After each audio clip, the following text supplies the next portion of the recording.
kerinduan kita pada pagi hari ini. Biarlah bukan hanya menjadi satu kebiasaan kita datang kepada Tuhan, datang beribadah, tetapi kita membawa sesuatu yang baru kepada Tuhan. Kita mau memberikan yang terbaik, kita memberikan hati kita, rasa syukur kita kepada Tuhan. Haleluya. Mari kita meluangkan waktu kita sejenak, kita mau tunduk di hadapan Tuhan. Haleluya, kita mau sembah Dia. Haleluya. Berikan waktu untuk Tuhan. Fokuskan hati kita kepada Tuhan pagi hari ini. Terima kasih Tuhan. Kita mau mengucap syukur. Masing-masing kita menaikkan doa kita, menaikkan penyembahan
kami ada pagi hari ini semua karena kebaikan Tuhan. Dan satu kerinduan kami datang kepada-Mu pada pagi hari ini Tuhan. Kami ingin memberi sesuatu untuk Engkau yang menyenangkan hati-Mu Tuhan. Mari Bapa urapi kami, kuduskan setiap hati kami Tuhan, agar apa yang kami sampaikan pada pagi hari ini adalah puji-pujian kami datang naik kepada-Mu dan berkenan di hadapan-Mu. Mari Bapa pimpin kami, oh Tuhan, urapi kami semua Tuhan. Kami pelayan-Mu, kami sidang jemaat-Mu dari atas bawah, depan belakang semuanya Tuhan. Engkau sertai dan Engkau pimpin, Engkau urapi. Terima kasih Bapa. Segala kuasa yang bukan berasal dari Engkau, katakan kami tolak dalam nama Yesus. Kami percaya Tuhan, Engkau hadir melalui Roh Kudus-Mu, Engkau memimpin dan mengurapi kami. Di dalam nama Tuhan Yesus Kristus, kami mau bersuka cita untuk Engkau. Kami mau bersuka cita, bersorak-sorai bagi kemuliaan nama-Mu. Di dalam nama Tuhan Yesus Kristus. Haleluya. Amin. Selamat pagi Bapak Ibu Saudara yang dikasihi Tuhan. Haleluya. Ada sukacita? Ada sukacita? Mana semangat tahun barunya? Mana semangat tahun 2024? Haleluya. Ada sukacita? Haleluya. Puji Tuhan. Mari kita mau bersukacita kepada Tuhan, karena Tuhan yang sudah terlalu baik bagi kita, itu memberikan kuasa kepada kita untuk mengalahkan setiap masalah, untuk mengalahkan setiap problem yang kita hadapi pada pagi hari ini. Mari tanggalkan semua beban itu di kaki Tuhan pada pagi hari ini, dan kita bersorak-sorai bagi Tuhan. Ku diberi kuasa. Haleluya.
sudah memberikan kuasa kepada kita pagi hari ini. Dia juga adalah kebenaran. Dia juga adalah jalan bagi kita. Yesus jalan kebenaran dan jalan kehidupan. Ya, mana kita?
Biarlah setiap gerakan kita, setiap ucapan kita, setiap lambaian tangan kita, setiap tepuk tangan kita kepada Tuhan, Tuhan disenangkan pada pagi hari ini. Dan biarlah pagi hari ini Tuhan berkenan setiap apa yang kita lakukan berdua. Mari kita persiapkan seluruh kehidupan kita. Kita menghadap kepada Tuhan. Biarlah lebih lagi Tuhan menaburi kehidupan kita dengan penuh kebenaran.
kuasailah hati dan pikiran kami, singkapkan dan bukakanlah rahasia firman-Mu kepada kami, sehingga kami yang haus dikenyangkan, kami yang lapar dikenyangkan, sehingga setiap hidup kami mengalami kepuasan yang dari firman-Mu. Segala bentuk tipu daya muslihat iblis kami tolak, kami patahkan dalam nama Yesus. Kami izinkan kuasa Roh-Mu bekerja di antara kami, yang melawat dan memberkati kami. Pakai dan urapi hamba-Mu yang penuh dengan kekurangan ini untuk menjadi alat di mana Kristus dipermuliakan. Kami siap untuk diberkati oleh firman-Mu di dalam dan demi nama Yesus. Setiap kita yang siap diberkati bersama katakan amin. Amin. Silakan duduk Bapak Ibu sekalian. Salam. Baik, puji Tuhan.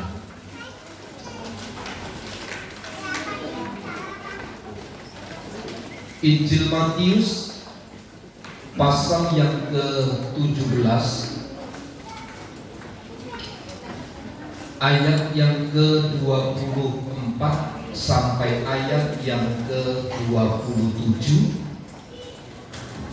Yesus membayar bea untuk bait Allah.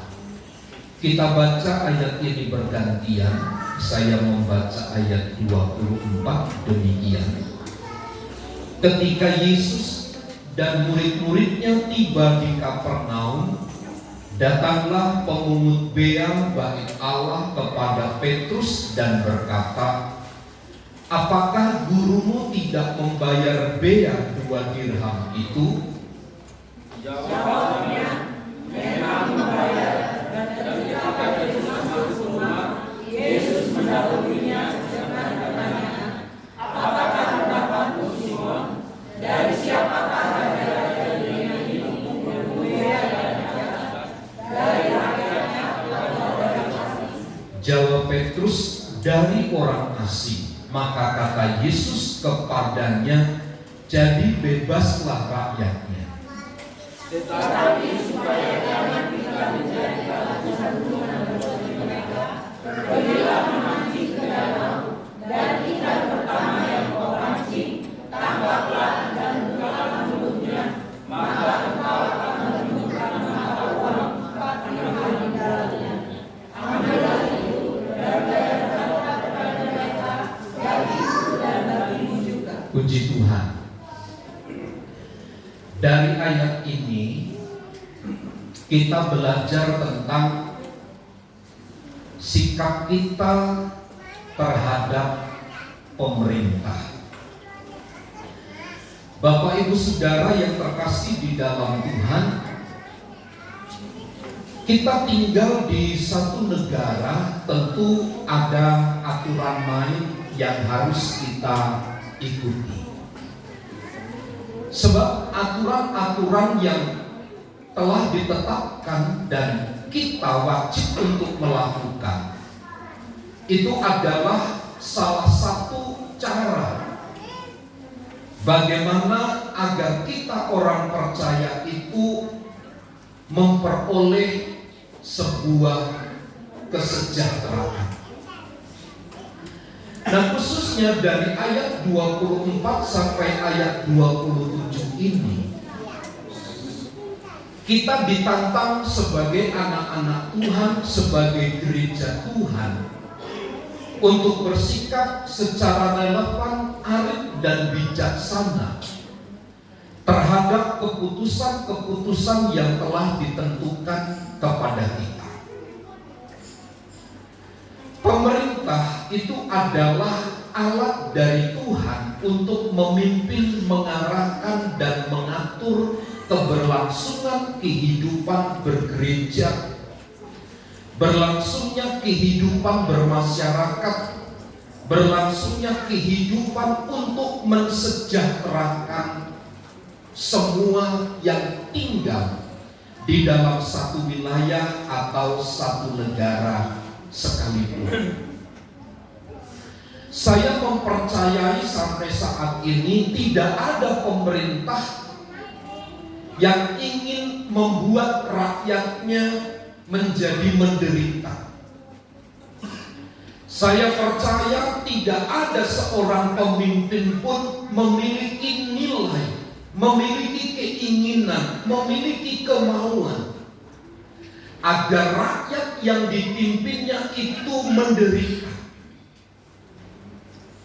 Meskipun pada prakteknya kita banyak mendengar orang-orang tidak setuju, orang-orang beda pendapat terhadap keputusan, itu adalah sesuatu yang memang harus ada sebagai sebuah kontrol untuk membangun keberadaban di antara sesama.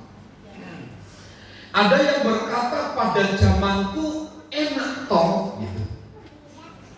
Tapi sementara orang dan di pihak lain justru di zaman itu menakutkan. Zaman sekarang orang berkata baik, berinvestasi baik, sebab ada kepastian hukum dan seterusnya. Tetapi di pihak kontra akan selalu berkata ini situasi yang sangat tidak mendukung. Lihat, selalu saja ketika keputusan itu disampaikan, ketika kebijakan itu diberitakan, selalu saja ada pro kontranya. Nah, lalu bagaimana iman Kristen menyikapi keberadaan yang demikian ini? Nah, saya berharap dari ayat 24 sampai ayat 27 itu memberikan kepada kita satu pandangan, satu wawasan terhadap keputusan-keputusan yang telah ditetapkan oleh pemimpin, di mana pemimpin itu adalah yang memilih Tuhan.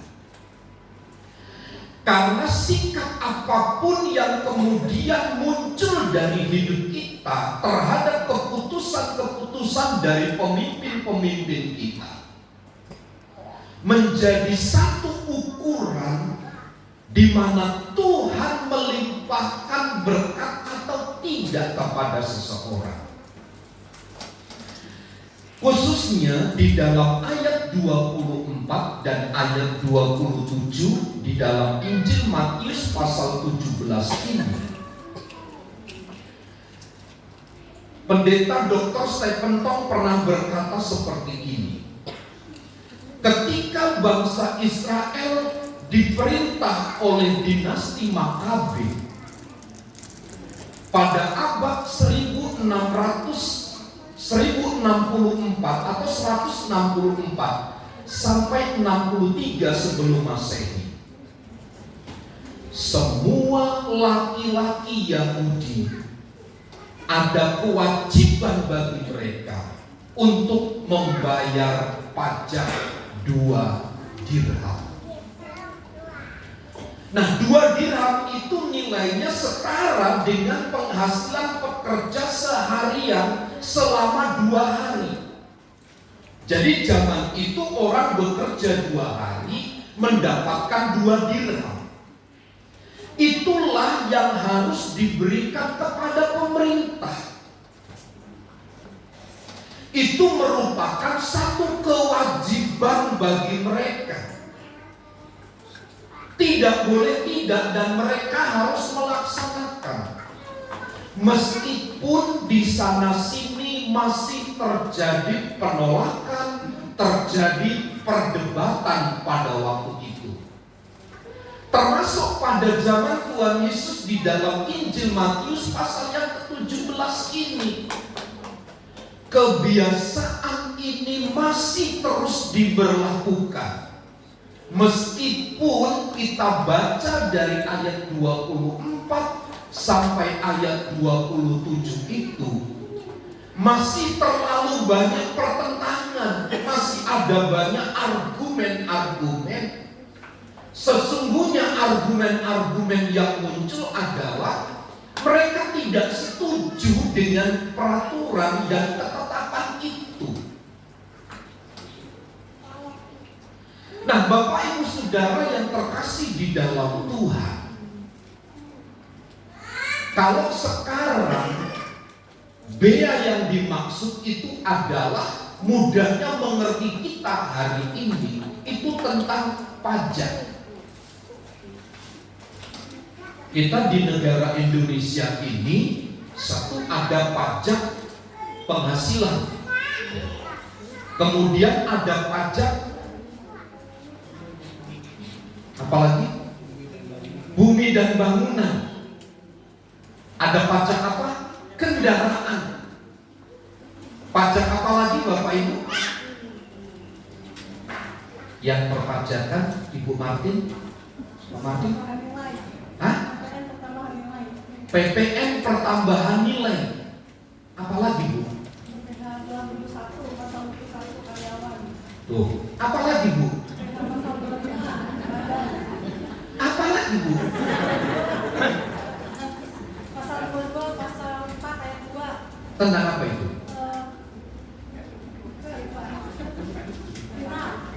Tuh kan, banyak sekali.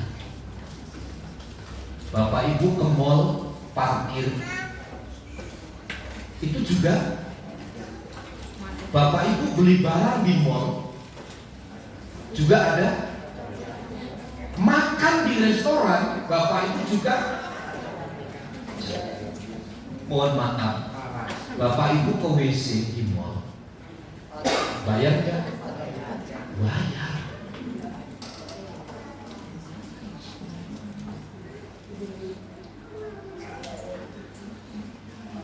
Kadang-kadang kita marah gitu. Semua harus bayar, semua harus bayar. Sementara pendapatan itu minim. Nah, perdebatan itu semua berawal dari sini. Antara apa yang diperoleh dan apa yang menjadi kewajiban itu tidak seimbang. Inilah pertentangan yang muncul di sekitar kita. Saya ingin katakan begini, bagaimana respon iman kita terhadap semua keputusan-keputusan itu jika kita kaji, jika kita kaitkan dengan Matius 17 ayat 24 sampai ayat yang ke-27.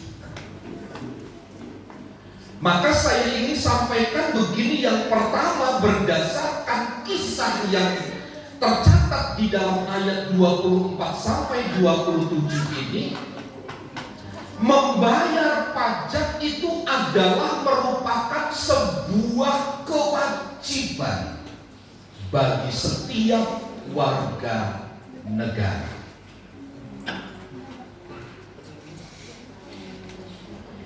Ketika orang-orang pemungut bea bagi Allah datang kepada Tuhan Yesus dan bertanya kepada Petrus di dalam ayat 24 itu,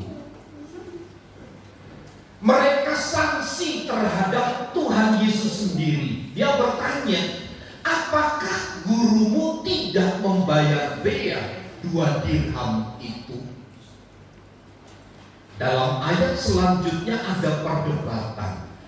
Bea bagi Allah itu untuk orang asing atau untuk rakyat? Itu masih simpang siur pada ayat ini.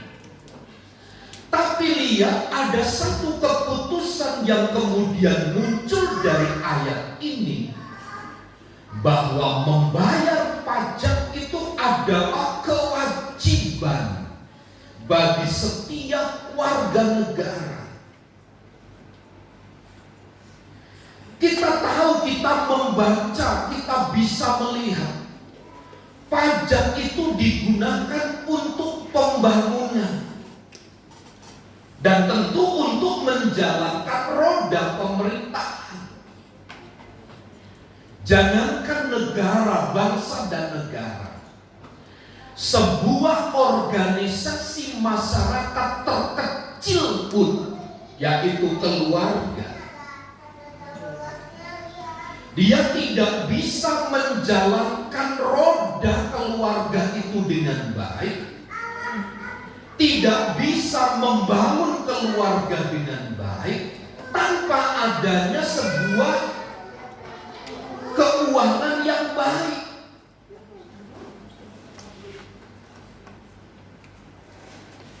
Contoh saja di gereja di tempat ini, Bapak Ibu Saudara,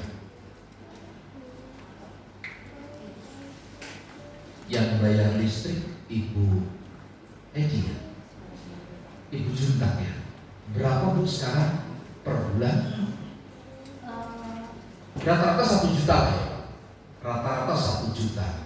Listrik kita ini 11.000. Untungnya pemerintah itu baik. Tempat ibadah itu 50%. Tempat sosial. Jadi kalau tidak sosial, Bapak Ibu bisa bayangkan.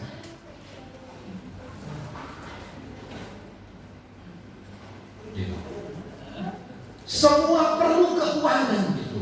Tapi saya ingin katakan begini, uang itu bukan segala-galanya.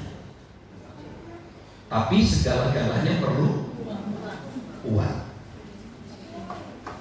Seperti tadi, kita itu gak bisa lepas dari itu. Saya ingat di Amerika, ada seorang anak muda menjadi seorang pemimpin di satu perusahaan. Karena dia mengalami satu kondisi yang kurang nyaman terhadap hiruk-pikuk perbisnisan waktu itu. Setelah dia bekerja sekian lama, dia mengumpulkan keuangan, dia tinggal atau membeli satu tempat di luar daripada komunitas penduduk. Dia beli tanah di satu tempat yang jauh dari pemukiman masyarakat.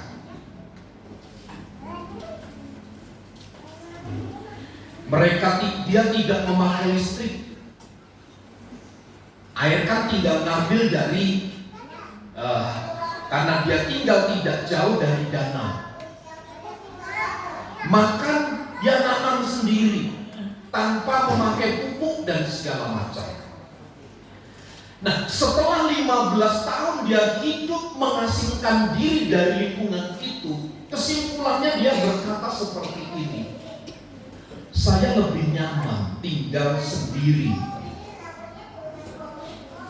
Tapi ada satu catatan, tingkat sosial daripada seorang atau pekerja ini tidak baik, karena dia hidup seorang diri. Dia berkata bisa menjalankan roda kehidupan sehari-hari yang memang betul masih sendiri. Dia tidak perlu sekolah. Semuanya diperlengkapi di dalam satu tempat itu. Nah, saya mau katakan begini. Ketika terjadi perdebatan tentang pajak untuk bait Allah itu, Tuhan Yesus memberikan satu keteladanan yang baik.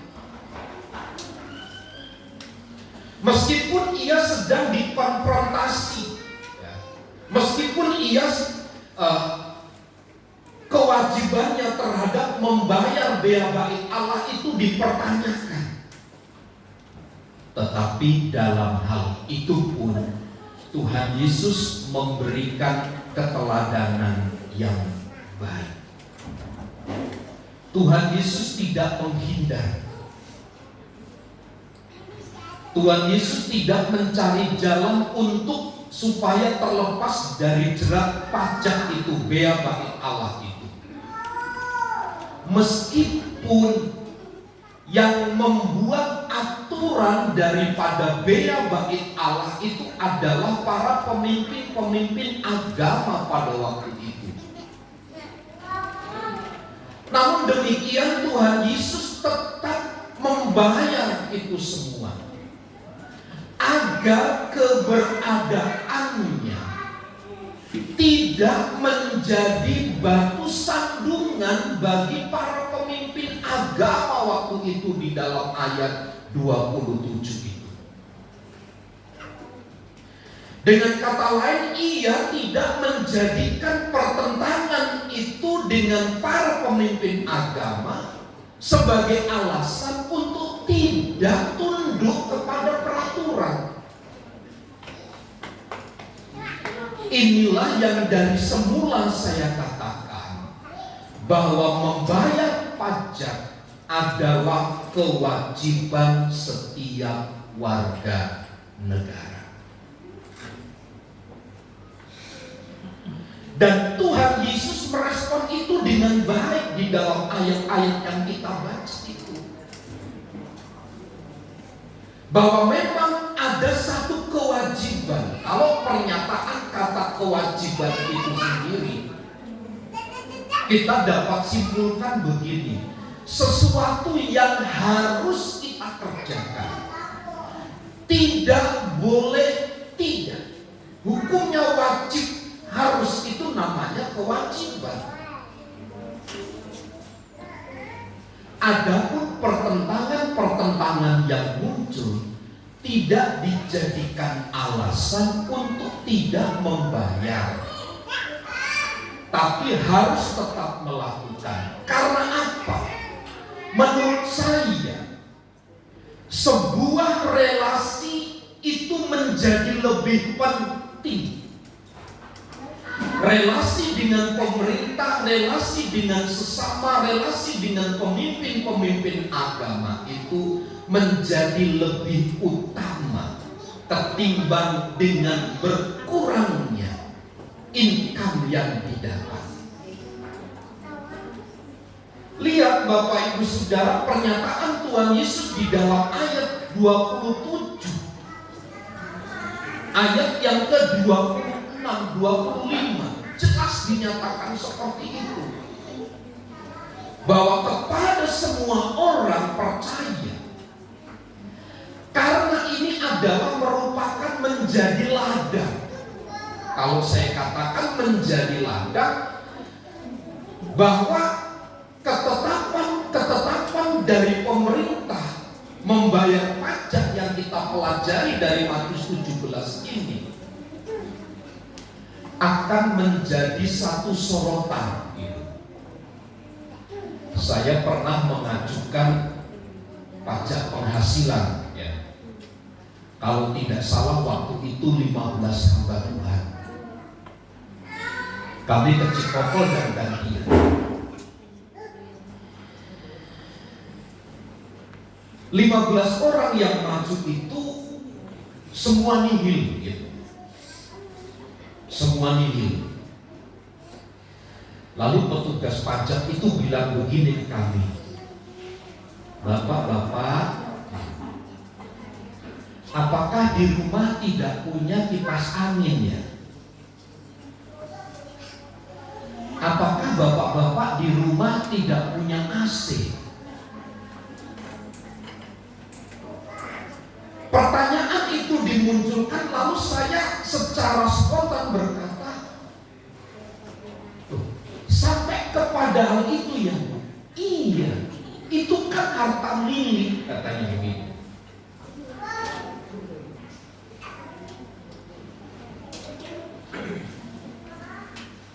Dengan kata lain, saya ingin katakan begini, bahwa itulah satu kewajiban yang harus kita lakukan, begitu. Karena dari sini akan menjadi satu ketetapan dari Allah terhadap ketundukan kita itu. Makanya kalau di dalam hubungan suami dan istri, di dalam kitab Galatia pasal yang kelima itu, ketundukan ketundukan seorang istri kepada suaminya adalah menjadi cerminan dari ketundukan seorang istri kepada Tuhan. Itu ukurannya. Nah, kalau kita membayar pajak dengan baik, maka itu menjadi satu ukuran juga ketundukan kita terhadap perintah dan ketetapan dari Tuhan. Sebab pemerintah itu meskipun melewati proses pemilu, melewati banyak proses-proses untuk sampai menjadi pemimpin, tetapi di dalam proses-proses itu ada waktu, ada cara, ada ketetapan Tuhan yang juga terus diikut sertakan di dalamnya sampai menjadi satu seorang pemimpin. Artinya kepemimpinannya seorang pemimpin itu dipilih dan ditetapkan oleh Tuhan.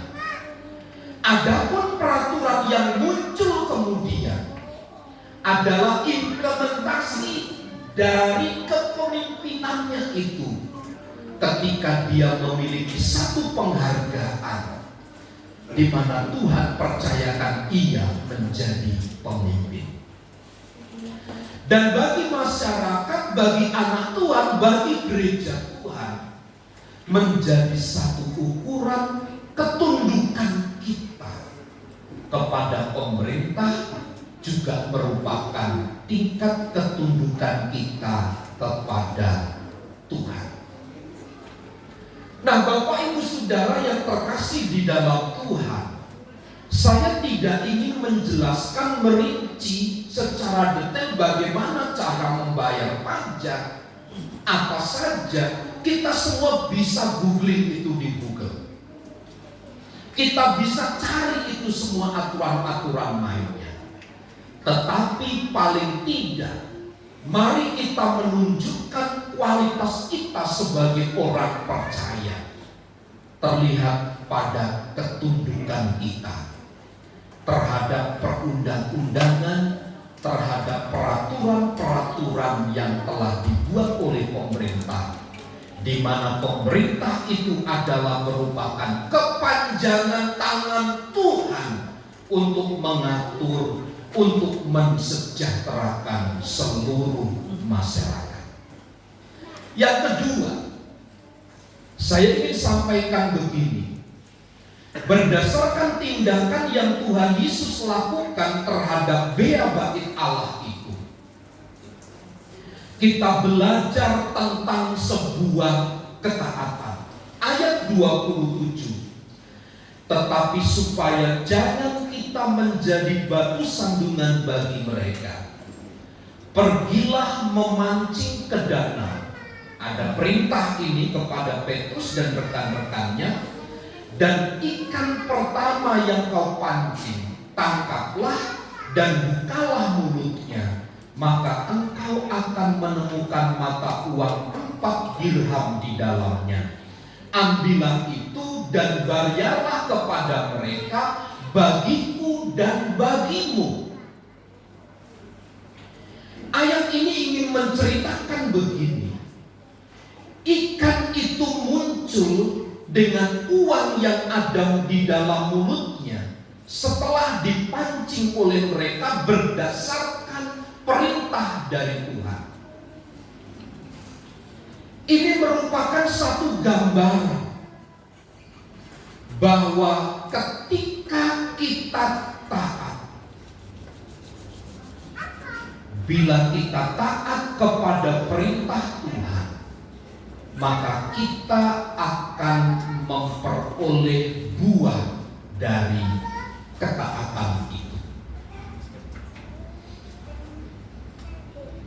Kalau kita mengerjakan sesuatu atas perintah Kristus, maka Kristus itu sendirilah yang akan memberikan upah bagi kita. Sekali lagi, Matius Matius menampilkan satu keteladanan terhadap sikap Tuhan Yesus kepada peraturan pemerintah pada waktu itu. Sikapnya adalah sikap yang tepat, yang memang sesuai dengan aturan yang muncul. Matius 17 ayat 24 sampai 27. Yang kedua adalah menggambarkan ketaatan.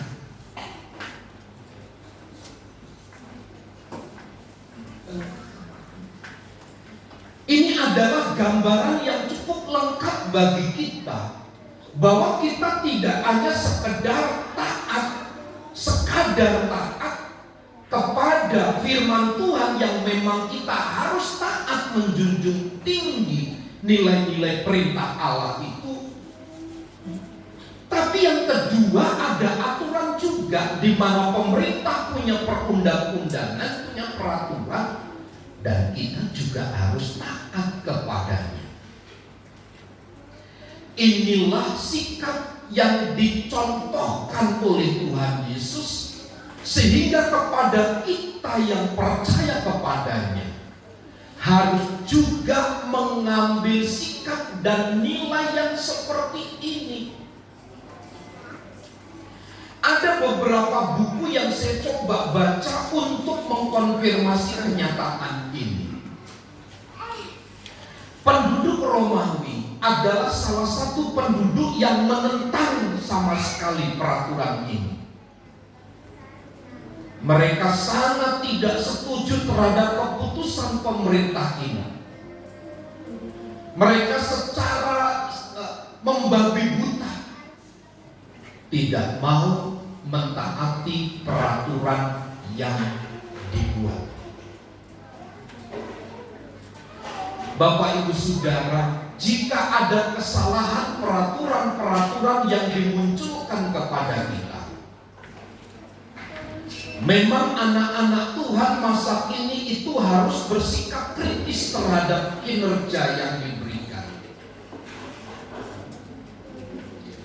Namun demikian, tidak ada alasan bagi kita untuk tidak taat terhadap keputusan-keputusan yang telah disampaikan.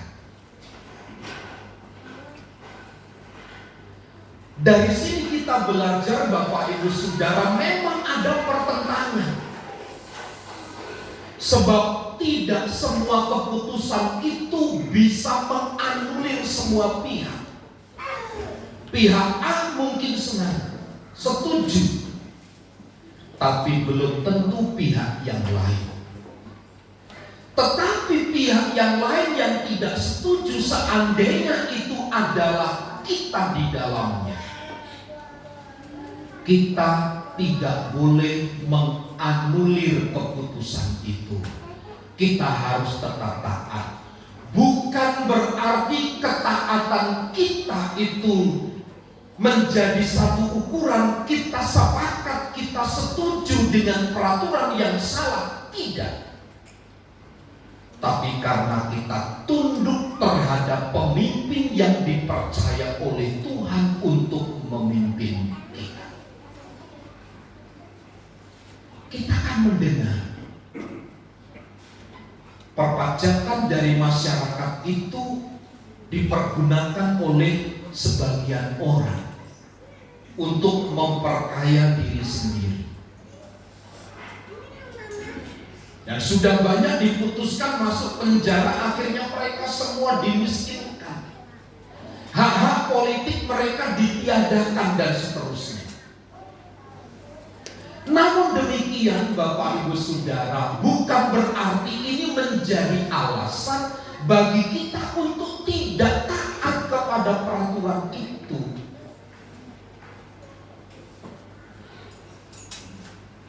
Sebab mereka yang melanggar, mereka lah yang akan mendapat hukuman.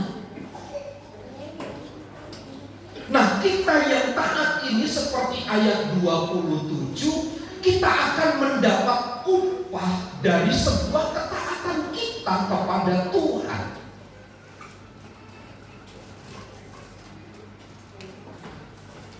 Contoh saja Bapak Ibu Saudara,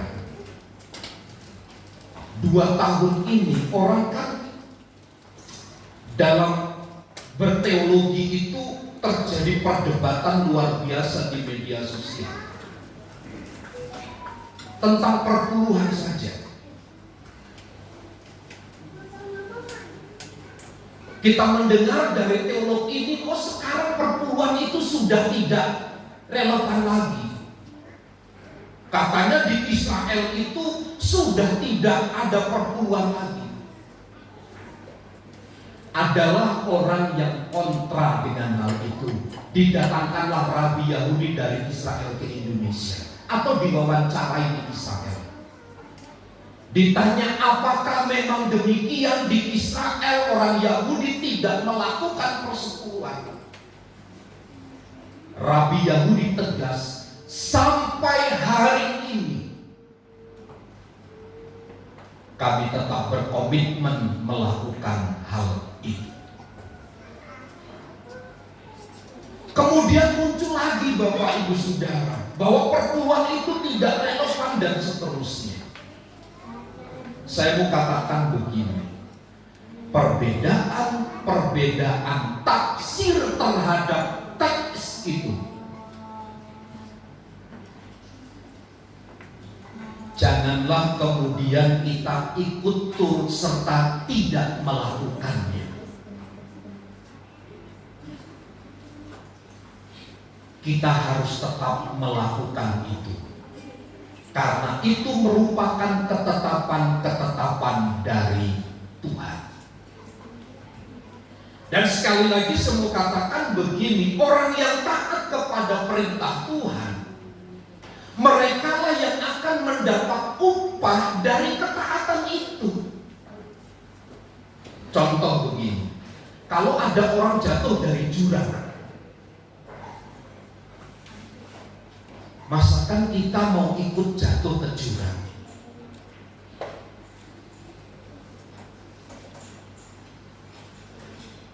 Kadang kalau ada orang terbakar api, tangannya terbakar begitu sampai melepuh, lalu kita bersolidaritas, kita membakar api, kita masukkan tangan kita. Ya enggak begitu kan? Maksud saya begini, kalau kita taat, kita akan memperoleh upah dari ketaatan itu. Dan ini tidak dapat dipungkiri. Lihat dalam ayat 27, pergilah memancing ke danau, itu perintah. Saya percaya ketika Petrus dan rekan-rekan tidak bertindak, tidak melakukan itu, dia tidak menghasilkan apa-apa dari perintah. Sebab perintah itu akan menjadi sebuah berita yang didengar saja. Tetapi ketika perintah itu dimasukkan dalam hati, dilaksanakan, baru perintah itu mengandung satu kuasa yang bekerja di antara para murid. Jadi pelajaran yang berharga yang kedua adalah bicara tentang ketaatan. Lihat Bapak Ibu Saudara, Yesus Kristus itu adalah Tuhan. Dia lebih tinggi daripada pemerintah. Dia lebih tinggi dari pembuat undang-undang bea bagi Allah. Apakah kesempatan kedudukan itu dipergunakan Tuhan Yesus untuk tidak melakukan kewajibannya? Ini menjadi satu pertanyaan besar bagi kita. Tetap Tuhan Yesus melakukan. Lalu siapa kita? Lalu kita ini siapa? Kita bukan pemimpin besar, kita bukan Tuhan, kita bukan pemimpin satu agama. Popularitas kita ya sangat kecil, mungkin hanya di dalam keluarga. Masa mau menganulir satu ketetapan-ketetapan? Saya hanya sampaikan begini, tahun 2024 ini keberhasilan, kesuksesan kita juga akan diukur melalui ketaatan kita. Amin. Amin.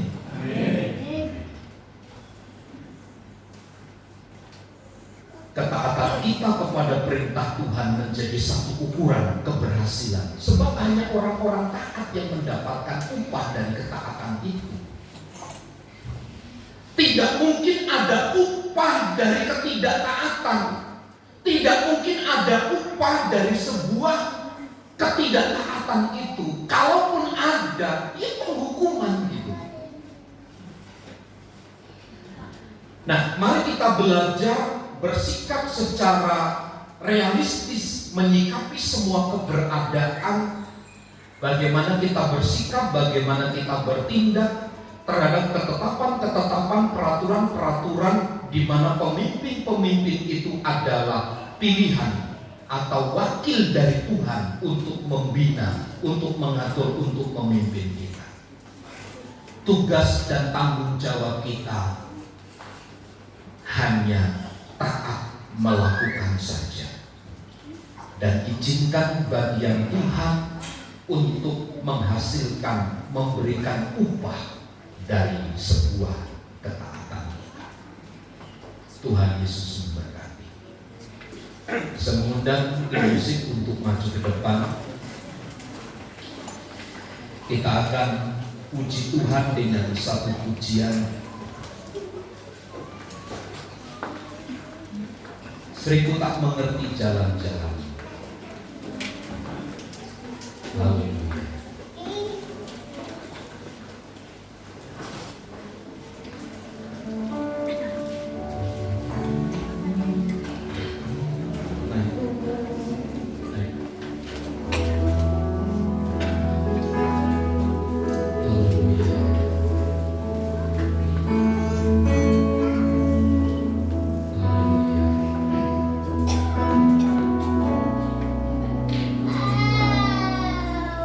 Seriku tak mengerti jalan-jalan-Mu Tuhan, bagai di belakang yang terang.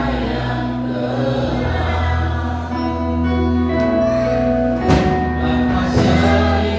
seriku tanya, namun tetap percaya Tuhan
peraturan-peraturan yang telah ditetapkan kepada kami, Tugas dan kewajiban kami adalah melaksanakannya.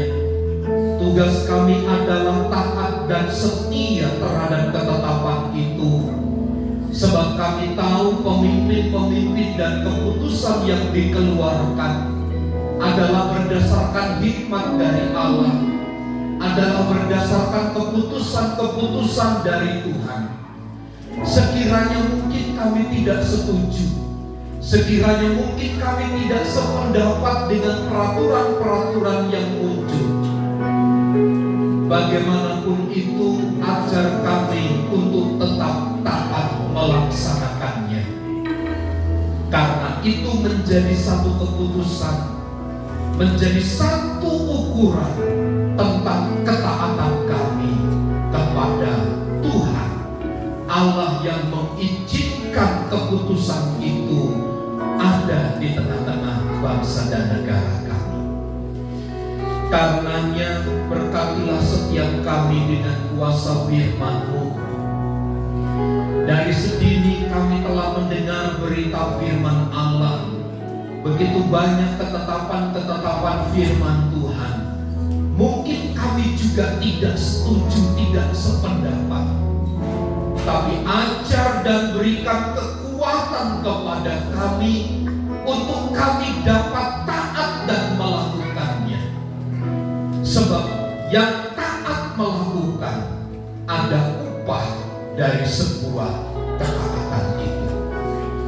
Roh Kudus, kuatkan dan teguhkan kami untuk kami dapat menjalani hidup ini, dan kami akan menyaksikan kesejahteraan, kehidupan yang baik di antara masyarakat sesama kami, sehingga nama Kristus dipermuliakan. Kemuliaan dan hormat hanya bagi Tuhan. Di dalam nama Tuhan Yesus kami terima berkat firman-Mu. Haleluya. Amin. Puji Tuhan, kita sudah diberkati oleh kebenaran firman Tuhan yang luar biasa. Terima kasih kepada Bapak Gembala yang sudah menyebarkan kebenaran firman Tuhan pada pagi hari ini. Kita diberkati, amin. Puji Tuhan. Selanjutnya kita akan memberikan korban persembahan kita. Saya persilakan yang bertugas untuk mempersiapkan diri.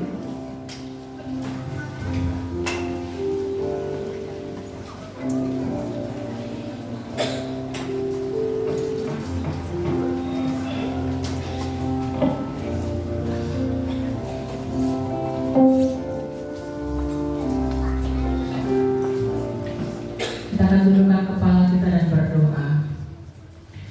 Bapa yang baik, terima kasih Tuhan buat kebenaran firman-Mu yang sudah kami terima. Sebentar Tuhan kami mau belajar memberi kepada Engkau Tuhan.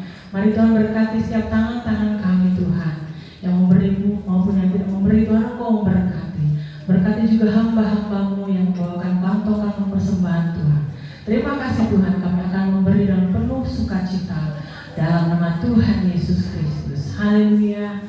Amin. Persembahan berjalan.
kami dari panitia pembangunan, khususnya tahap pertama dalam pembelian rumah, kami ingin melaporkan janji iman Bapak Ibu, dan juga ada persembahan khusus yang Bapak Ibu berikan. Kita seharusnya ada kita dalam pembelian 60 bulan, dan kita puji Tuhan sudah menyelesaikan sekarang 12 bulan. Kita bisa menyelesaikan 12 bulan, berarti kurang lebih 48 bulan lagi yang harus kita selesaikan. Dan dari pemasukan yang ada dari janji iman dari 32 orang memang ada berapa yang agak tidak terselesaikan dalam 12 bulan, sehingga pemasukannya hanya 111.460.000, dan ada pemberian khusus, serta kami panitia meminjam kas besar, kas gereja, dan juga kas diakonia, sehingga kami hitung saja masuk pemasukan 15.210.000 rupiah. Total pemasukan keseluruhan adalah 126.670.000, dan pengeluaran kita 126.857.600, dan kita minus 187.600 rupiah. Tapi puji Tuhan semuanya sudah kita tutupi untuk 1 tahun ini. Sebenarnya memang di dalam saldo pembangunan kita itu ada 19.600.000, tapi karena baru awal kita tidak bisa pakai, itu ditahan di bank. Saya tidak tahu nanti tahun kedua ini atau tahun ketiga kita bisa pakai. Memang kita punya dana di sana sebenarnya ada 19.600.000. Jadi kami sih berharap semua yang sudah mengambil bagian, ayo kita sama-sama ambil bagian sampai kita menyelesaikan. Karena pada saat kita menyelesaikan juga ada tahap kedua yang harus kita pikirkan kembali untuk pembangunannya. Jadi nggak usah takut Bapak Ibu mau memberi untuk gereja, kami siap untuk mempertanggungjawabkan. Jadi nggak usah ragu kalau Bapak Ibu.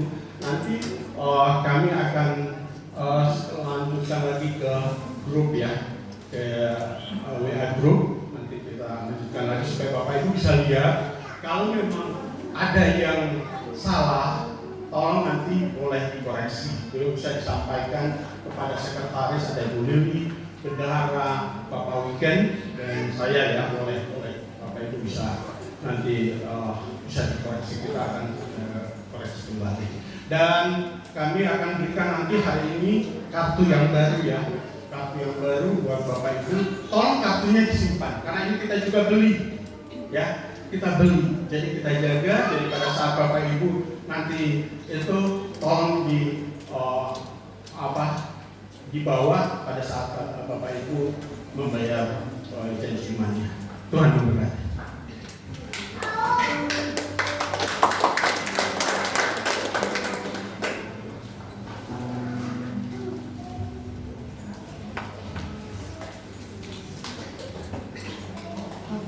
Terima kasih Bapak Ketua.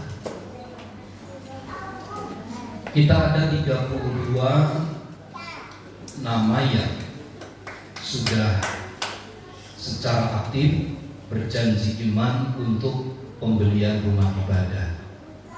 Saya mengapresiasi apa yang Bapak Ibu Saudara sudah kerjakan bersama bagi perluasan tempat ibadah. Masih ada 4 tahun lagi ya? Masih ada 4 tahun lagi. Tapi saya percaya ketika saya mengapresiasi Bapak Ibu Saudara pada tahun pertama, tahun kedua pun kita akan laksanakan dengan baik. Nah, saya mumpung ada pengumuman begini, sekiranya mungkin ada Bapak Ibu Saudara yang ingin terlibat lagi,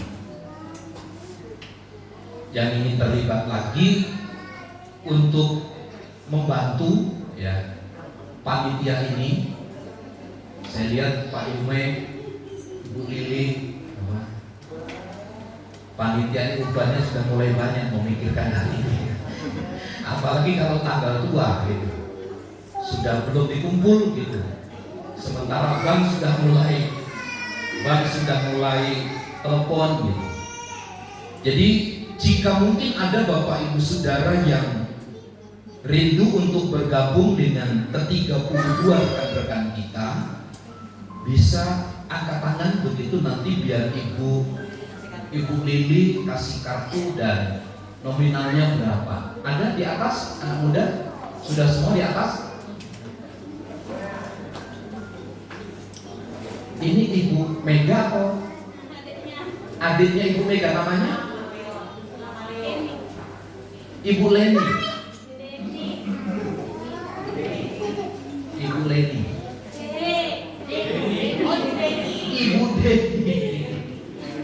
Ibu Deni. Oh, berapa Bu tiap bulan? Mohon maaf. 100. Nanti kartunya bisa diminta, nanti Ibu Lili di depan ya Bu, kartunya dibagi ke Bu Deni, adiknya Ibu Mega. Ada lagi yang mau?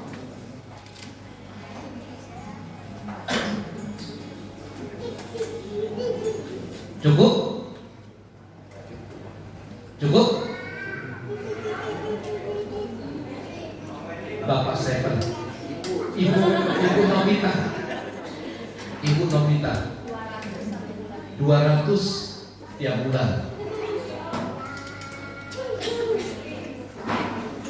Jadi dipaksa apa sendiri ya?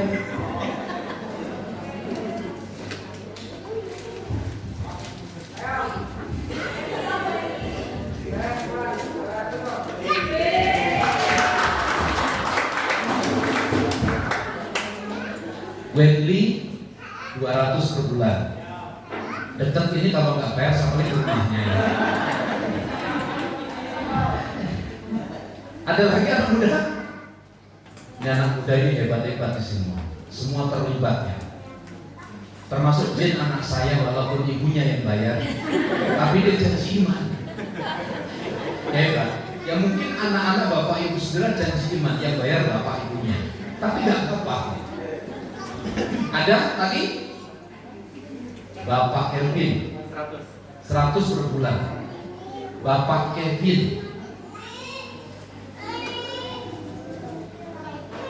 Ada lagi? Nah, biasanya nanti yang di belakang ini jalur khusus ini lebih besar biasanya. Baik, terima kasih untuk atensi Bapak Ibu Saudara untuk keterlibatannya di dalam pekerjaan Tuhan. Saya selalu mempercayai apa yang kita tabur untuk pekerjaan Tuhan tidak akan pernah berpulang dengan sia-sia. Amin. Baik, saya ucapkan selamat ulang tahun kepada Charles Mutasoin. Charles, tanggal 20. Selamat ulang tahun, benar ya? Selamat ulang tahun, Tuhan Yesus memberkati. Kemudian Saudari Yosi, tanggal 19. Kemudian anak Eudora Zek, ini anak Bapak Cikianto, tanggal 18. Tuhan Yesus memberkati. Setelah ibadah ini, panitia Natal, kemudian berapak, dan juga pengurus gereja tinggal sebentar akan memperbincangkan banyak hal seputar program kerja yang akan dikerjakan. Sudah disiapkan makanannya, Bu? Ada? Terima kasih, Bu. Tuhan memberkati. Saya undang kita sekalian berdiri, kita akhiri ibadah kita di dalam doa. Pujian, hormat, syukur kami naikkan kepada Tuhan yang telah memungkinkan kami bersekutu dan beribadah memuji, menaikkan pujian dan mendengarkan berita firman Allah. Kiranya berkat dan pertolongan Tuhan dilimpahkan kepada setiap kami di dalam rumah tangga, di dalam usaha pekerjaan kami. Kami tahu ada tangan Tuhan yang siap menopang dan menolong kami. Engkau memberkati jemaat-Mu yang sedang sakit, mereka yang sedang bergumul dengan masalah dan kesulitan, mereka yang sedang merencanakan sebuah usaha dan pekerjaan. Mari Tuhan Engkau berkati mereka semua. Jangan tinggalkan dalam perencanaan mereka, tetapi Tuhan akan menyempurnakan setiap perencanaan dan menguatkan mereka. Berkati anak Eudora, berkati Yosi, berkati Charles yang berulang tahun. Tuhan berkati anak-anak kami ini Bapa, masa mudanya diberkati oleh Tuhan. Amba berdoa bagi Ibu Susiawati, pasca operasinya Tuhan tolong terus pulihkan dengan sempurna dalam nama Yesus.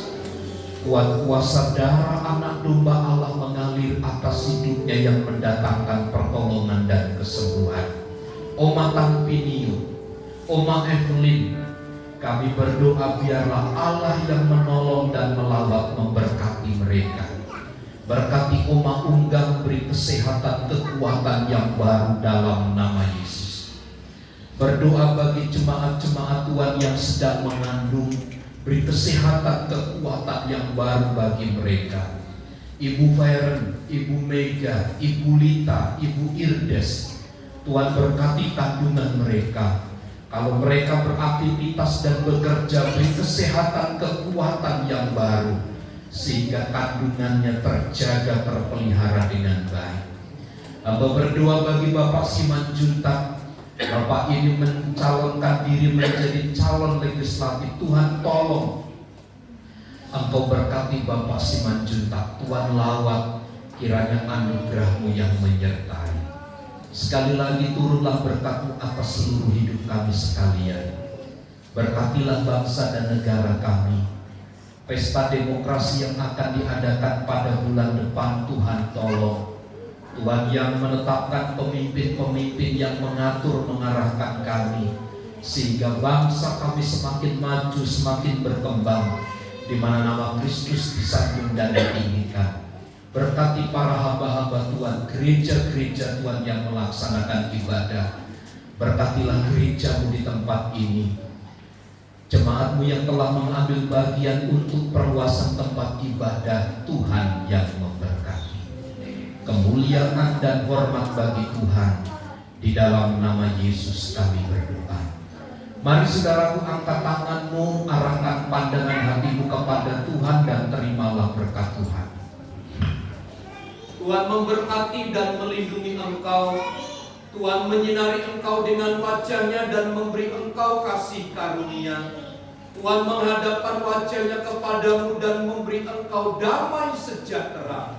Kiranya kasih karunia Tuhan Yesus Kristus dan kasih Allah serta persekutuan Roh Kudus menyertai kita sekalian saat ini dan sampai selama-lamanya. Kami terima segala berkat Tuhan di dalam nama Tuhan Yesus Kristus. Kita semua yang percaya dan diberkati bersama katakan